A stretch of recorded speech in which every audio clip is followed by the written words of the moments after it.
What is up, everybody? It is Alex from Heavy New York, calling from the quarantine zone again, and this time we return with John of the almighty Incantation. Thank you for your time today. Yeah, thank you. I appreciate it. Oh, yeah.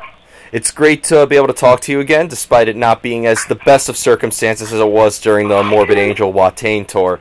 But the last time we spoke, we couldn't even really discuss too much about it. But now you have the new album, Sect of Vile Divinities, coming out later this year. Do you consider this just a follow-up to Profane Nexus, or do you think that this is like a new beginning for Incantation in a way? Well, I don't know. I kind of look at every album as a continuation of the last album. Not like a continuation as far as like a storyline or anything, but just as a songwriter, it just... Every album that I do, I always think of where I want to either go with the next one or what might have been missing on the last one or what I could expand upon more. So I would say in a musical way, it's an expansion onto the last one. But yeah, I don't think it's... I mean, I guess in a way it's actually... I don't know. It's hard to explain. I don't know if it's a new beginning or whatever. I guess each album in its own way is its own new beginning. I mean, to be honest with you, I do feel extremely happy that we finally got the album finished with in the first place, because we started recording it about 2 years ago, and we've been trying to finish it between like a lot of touring, and basically the time period between was it July and right after that tour, the Morbid Angel Watain tour, you know, that was like kind of our hunker down time to get it done and just, you know, have it all, you know, kind of force myself to just get into writing mode and finishing it up or whatever. So it's really happy just to get it finished with and out, and I think it came out really good. And actually we're, you know, super pumped about it, and we even started writing new material for our next album because you're just so inspired after finally finishing the album. Yeah, and with the world ending pretty much now, I'd imagine you got some pretty good subject matter as well. I even said when this whole thing began, like every band with you guys, Cannibal Corpse, Jungle Rot, like every underground and mainstream death metal band needs to just get into writing mode right away. Like the way the governor was imposing, you know, these lockdown orders and everything, he also said death metal bands, get in the studio now. Yeah, well, it's for us, it really wasn't so bad, because that after we did that tour, the Sickness tour, we did a short tour of Mexico with Suffocation, and then after that, we pretty much knew that we were not going to be doing anything for a couple of months while the album was kind of going through the process. So really the quarantine, as far as like, you know, screwing up our plans, yeah, we had to postpone a couple shows here and there, but overall it wasn't so brutal. I mean, all it did was give us an extra couple months, like 2 months or whatever, from the original release date to, you know, just work on other stuff. But honestly, every single time that we do an album, at least in the last 10 years or so, I know for myself, I just get super inspired right after it for some reason. It's like I think I just get so amped that I finally finished like a, you know, musical statement, and I just, for some reason, my brain wants to like immediately move on from that. It's kind of a weird thing, but it's good, because the inspiration that we've been having in this downtime has been incredible. I mean, we have about 10 new songs written already that we just, most of them we have down pretty good. A few need a little bit of work, but it's been it was just great to have that extra time to really work on some new stuff and be inspired at the same time, not be forced to be inspired, you know? Yeah, well, art comes out of art, so there you go. Yeah, definitely with the world closing down, definitely does give you somewhat of a good backdrop to write stuff, because, you know, it's like, even if you really want to do anything, you really can't do too much. Yeah. When you look at the entirety of the Incantation catalog, though, when you look at, you know, Profane Nexus and, you know, Diabolical Conquest and the Infernal Storm Blasphemy, etc., is it almost kind of like representative? Do you look at these albums like a self-portrait in a way? Do you almost look at them as representations of who you personally are? Yeah, kind of. I do. Each album for me represents a part of my musical history, and it's kind of a reflection of the time period, the reflection of where we were at as a band at the time. Yeah, it definitely is. It's kind of a cool thing because, you know, I could listen back to these albums, and for me, they bring back like lots of memories. And it's not just the memories of the music; it's the fact of recording the music, or the people we were hanging out with at the time, or what was going on in the band. It's kind of like having, for me, like a diary or like a remembrance of all that was around that album. You know, and you know, like certain albums are kind of really positive and great remembrance, and other ones are maybe a little more stressful or whatever, but it's totally totally awesome to have that kind of, you know, I don't know, it's just my musical career has been documented in death metal history. It's pretty awesome, you know? Yeah, well, like, in order to get, like, that inspiration to write, and you know, we talked about it now, how you're already writing a follow-up to Sect of Vile Divinities, like, do you almost, like, need to be in a certain place in order for those ideas to flow, or does inspiration, I mean, I'd imagine sometimes inspiration has to come at, like, the most inconvenient times, right? Yeah, the most important thing for me is if I'm gonna write stuff myself, I have to be inspired to do it. I can't, well, I can, but I don't like writing if I'm just not inspired.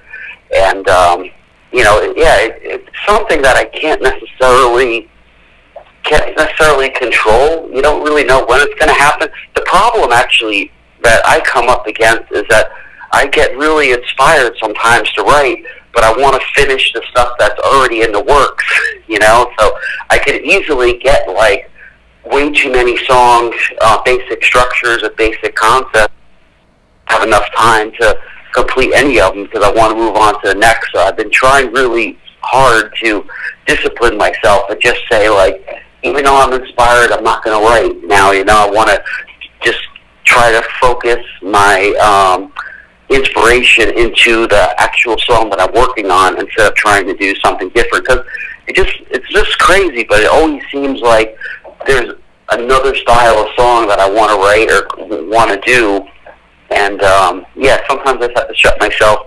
I have to actually stop the inspiration from coming, which I think is a great issue because there's only been really one time in my musical career that I kind of didn't feel inspired for a couple of years, but then after that, you know, it's been almost nonstop. It's been like a faucet. It's pretty crazy. I'm very fortunate, I think, as a songwriter. So I know a lot of people get really get into a lot of dry spells and just sometimes don't get inspired or, you know, want to do other kinds of music or whatever. For me, it's like I've been really fortunate. Death metal has been my main vehicle for self-expression. Definitely. And, like, moving on to more onto Sect of Vile Divinities, do you almost consider Fury's Manifesto, the new single, to be like a clear representation of what to expect on the entirety of that album, or is that just the tip of the iceberg? Yeah, I would say it's the tip of the iceberg. The main problem is about releasing like a single is that there's no song on this album, and really probably any album we do, especially this one, there's no song I think that represents the whole album. I mean, at least not for me. Like, it gets actually kind of annoying and stressful to have to pick the songs to release, and I like to try to get input from the label and stuff because I get too close to the songs, and the songs, you know, I mean, Fury's Manifesto is a great kind of a good headbang and rager song, but it's, you know, there's so much more on the album than just that. I mean, that's probably one of the more simplistic songs on the album. There's definitely a lot more textures and other stuff, but I thought, you know, for me, I just thought it was a good, simple, catchy one. It's not too long. It just seemed like, oh, this might be a good one. It was the same thing when we did Propitiation, the song, the one that was released before it for a lyric video. We kind of, I wanted to release one that was different than the normal first song we would normally release for an album, because on our last, say, I don't know, probably almost every album that we released a single for, it's always been one of our more faster, brutaler songs, and I just felt like this time we should do it different. I mean, we did so much touring, people know what the band is overall, what to expect, so I thought it'd be kind of cool to release something that shows more of a different side of us than just the just the brutal, aggressive side. I mean, the song's still brutal, Propitiation, but it's more of a kind of closer to a doomier edge, a tad bit abstract, but at the same time very simple and driving. So I just wanted to try something different instead of go with the same exact formula as we normally do, and it seems to work great. I mean, most people really like both songs, and I think they both accent each other good because both songs are actually kind of totally different as far as like the type of song it is. And I feel the same way about the next song that's going to be released when we're doing a video for. I think that one is, different than both the other ones totally. So I think it's, I think it's a good situation. We'll see what happens, Yeah. Well, and of course, you also got to celebrate 30 years of Incantation as well for the making of it. Yeah. So, like, do you almost feel like Sect of Vile Divinities is almost kind of like a representation? We are Incantation. We've been here for 30 years, and we're not slowing down anytime soon. Well, I think it's fair to say that we were extremely inspired on the album, and we didn't really write it as our 30th year album per se, but I think it definitely has a good representation of really all eras of the band. I mean, for me, I really wanted to focus on my part of writing the album.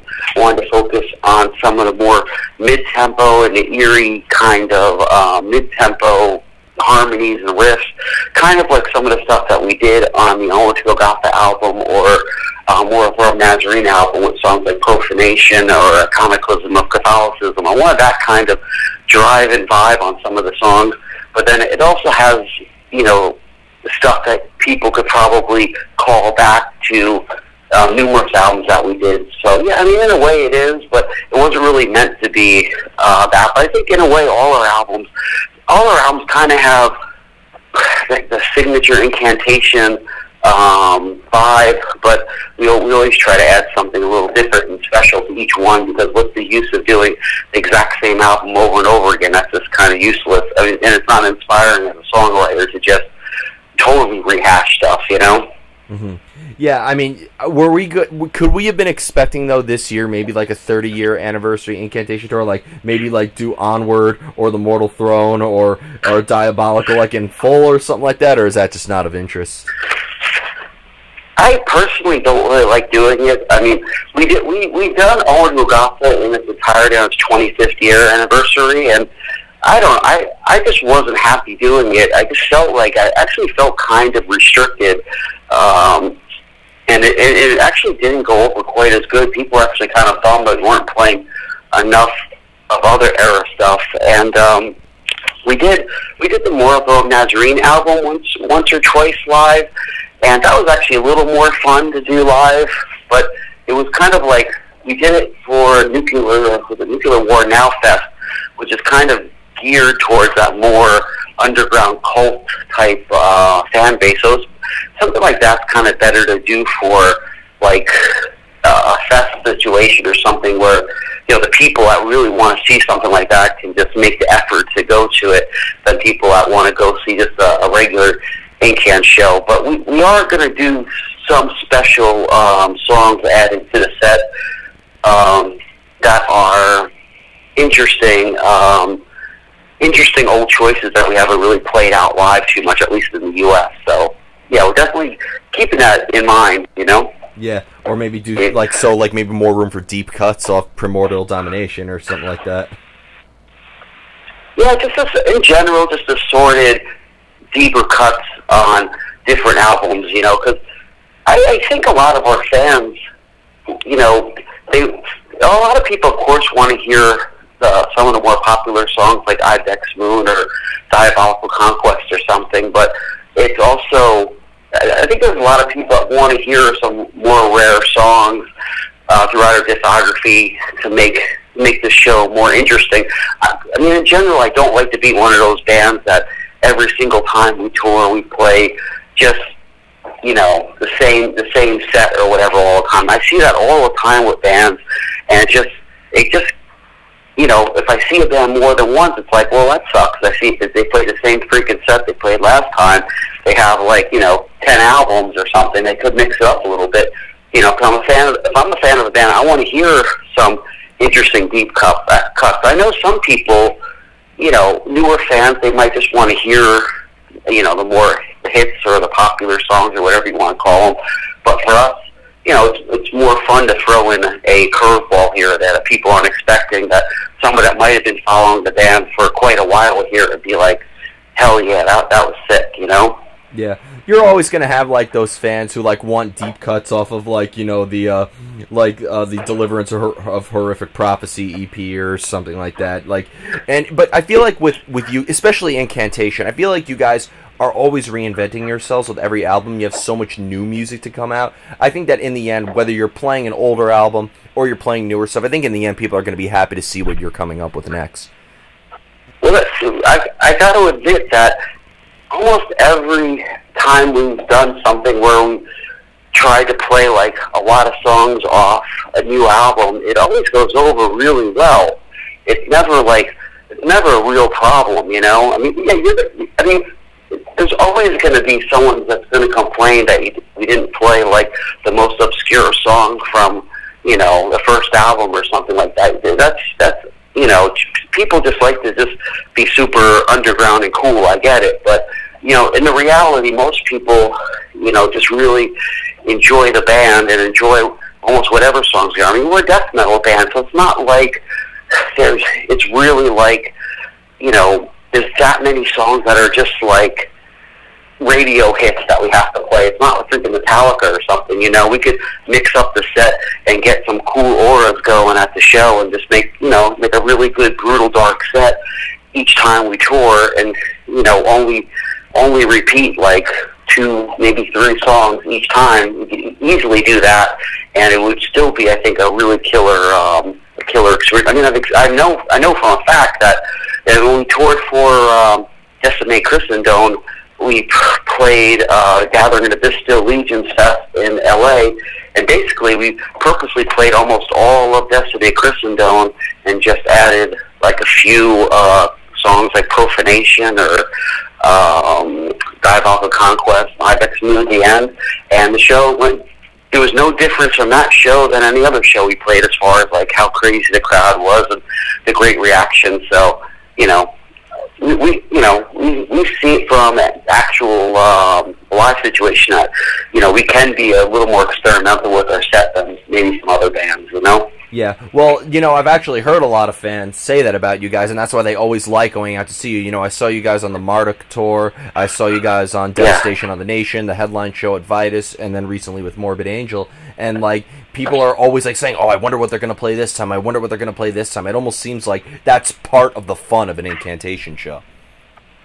Yeah, I agree, and it's actually a pain in the ass for us as a band because, you know, everyone's like, God damn, you're changing the set list again, you know, but it's really worth it because, you know, I mean, for the people, they're going to see it multiple times, you know, you got to give them something that's worth going to, you know, I mean, it's just, to me, it's just lame. I mean, I definitely don't put us on the scale of a band like Black Sabbath, but to use them as a great example, if I've seen Black Sabbath when they, you know, reunited with Ozzy a couple times, and every single time it's the same set. And it's like, I love those songs, but it's like, dude, you have like, you know, 100 other great songs. You could mix something, give me like 1 or 2 different ones. Yeah. Something. They'll just do the standard each time, and that just kills me because, you know, as a diehard Black Sabbath fan, I want to hear, I don't know, Hole in the Sky or something, or you know, something off Volume 4. You know, I don't want to just hear Paranoid and Iron Man and War Pigs. They're great songs, but I've heard them play live like, you know, way too many times. It's not doesn't make it quite as fun. Yeah, I totally agree with you. And like I've always said that having a legacy or a legacy band is like a double-edged sword because you like look, Bon Jovi doesn't need to make new music anymore. He doesn't. And like Of course, yeah. you know, and like take any of the biggest radio friendly bands out there. Like there are bands that don't and that's fine. Their back catalog is great and people connect with it for a reason. But I feel like with you guys have a legacy. You have a long running great group of underground fans, but you also are able to experiment and keep it interesting for yourselves. Yeah, and what's really mind blowing too is that, you know, especially for the last probably 10, 11 years of the band, every time we release a new album, it's been really like what goes over really good, and people want to hear like new material on our shows. It's not like a lot of bands you see, you know, bigger bands will just, when they play the new song, it's like time to go to the bathroom or something, or time to get a beer or something. But we've been very fortunate that, you know, we're putting out new stuff and people still can kind of relate to. But I think that just has to go to the fact that we're not really a, you know, overall we're not really like a hits type band. You know, people want to hear what we come up with the next album. They want to you know, get into the vibe of it, or hear what kind of vibe the new album's going to have, and hear how the new songs are going to go over live and stuff. I mean, it's going to be really difficult because the reaction's been super great for the new album, which is awesome. It's just going to be really difficult for us to choose what songs to play off the album, because a lot of the songs on the new album are kind of made to be played live and to go over really well in a live set. So it's actually a pain in the ass. We'll definitely have to like mix things up a lot throughout the tour, and once the touring cycle does happen. Definitely. So before we go, I want to thank you so much for your time today. I really appreciate it.